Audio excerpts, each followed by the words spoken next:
Kita yakin dan percaya bahwa pemulihan itu sudah mulai terjadi hari-hari ini, dan saya tahu pasti ada doa-doa dari Bapak Ibu sekalian yang merindukan berlalunya pandemik ini.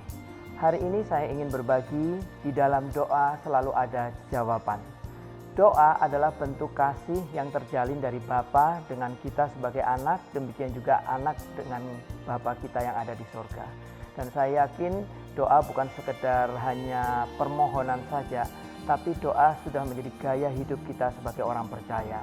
Seperti yang tertulis di dalam Markus 1 ayat yang ke-35, doa itu merupakan bagian dari kehidupan Kristus. Ada beberapa pertanyaan yang ingin saya sampaikan kepada Bapak Ibu sekalian pada hari ini. Sesering apakah kita berdoa? Lalu, adakah kita berdoa untuk meminta Tuhan menjawab keinginan kita? Yang berikutnya, ataukah kita berdoa karena mensyukuri atas apa yang terjadi hari lepas hari?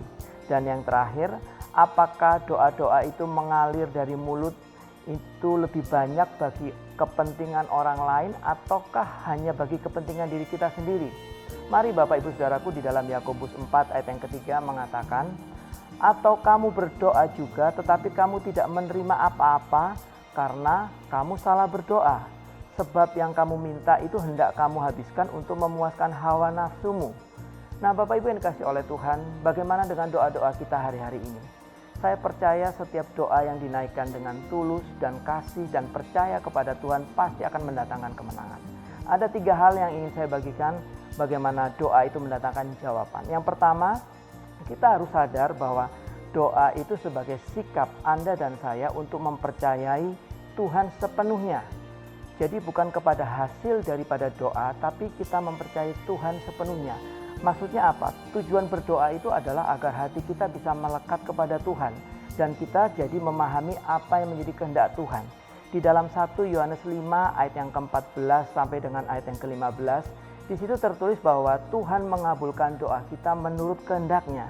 Jadi dari ayat ini ada sebuah jaminan yang ingin Tuhan sampaikan. Jika kita berdoa menurut kehendak-Nya, maka pasti waktunya tepat dan jawabannya juga tepat seperti yang Bapak, Ibu, Saudara, dan kita semua yang butuhkan hari-hari ini. Tuhan tidak menjawab doa hanya menuruti hawa nafsu kita. Yang patut diingat, Tuhan itu bukan pesuruh kita. Jadi pastikan hari ini jikalau kita berdoa, kita berserah kepada Tuhan, biarkan kehendak Tuhan yang jadi, bukan kehendak saya ataupun kehendak saudara sekalian. Lalu yang kedua, kata-kata yang keluar dari mulut kita di dalam doa itu untuk menyembuhkan, membantu, dan menguatkan orang lain.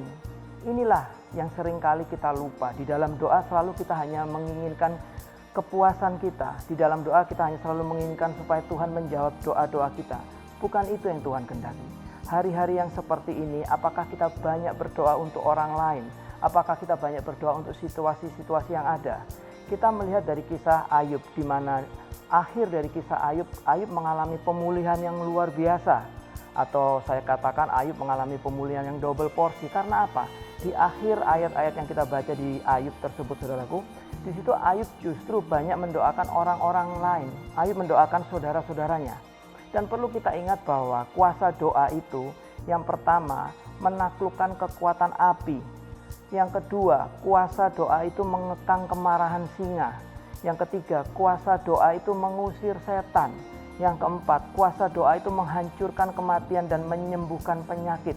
Dan yang terakhir, yang kelima, kuasa doa itu menyelamatkan kota dari kehancuran. Jadi di poin yang kedua ini, pastikan Bapak Ibu di dalam Anda berdoa, jangan untuk kepentingan pribadi, tapi belajarlah untuk ada kasih, untuk ada beban bagi orang-orang sekitar kita, bahkan bagi situasi keadaan yang sedang kita alami. Dan yang ketiga, berdoalah dengan pengharapan sesuatu pasti terjadi. Ini saya belajar dari Elia. Elia adalah tipikal orang yang maju. Ia bukan tipe orang yang mencoba-coba. Saat Elia bertempur dengan nabi-nabi Baal, kita bisa melihat bagaimana Elia begitu bersungguh hati. Tujuannya memerangi nabi-nabi Baal bukan untuk kepentingan dia sendiri, tapi dia rindu ada keselamatan, dia rindu nama Tuhan itu dipermuliakan. Dan di dalam Yakobus 5 ayat yang ke-17 sampai ke-18, Elia juga dijelaskan manusia biasa, sama seperti Anda dan saya. Elia belum melihat hujan, tapi ia meyakini dan ia berani percaya bahwa hujan itu akan terjadi. Dan seperti kita ketahui di Alkitab, kisahnya betul-betul hujan itu turun. Jadi Bapak Ibu yang kasih oleh Tuhan, berhati-hatilah hari-hari ini di dalam kita menaikkan doa-doa kita. Pastikan bahwa semua doa-doa itu bukan tertuju untuk diri kita sendiri. Yang pertama, doa mendatangkan jawaban adalah ketika kita menyadari bahwa doa itu sepenuhnya rasa percaya kita kepada Tuhan. Lalu yang kedua, kata-kata yang keluar dari mulut kita dalam doa-doa kita itu untuk menyembuhkan, untuk membantu, untuk menguatkan orang lain. Dan yang terakhir, berdoa dengan pengharapan bahkan akan ada sesuatu yang terjadi di mana kuasa Tuhan itu akan dibuktikan melalui doa-doa kita. Jadi Bapak Ibu yang kasih oleh Tuhan, saya sudah membagikan 3 hal. Mari hari-hari ini kita bangun doa dengan cara yang benar, yang tertuju untuk kemuliaan nama Tuhan, bukan untuk kepentingan kita pribadi. God bless you.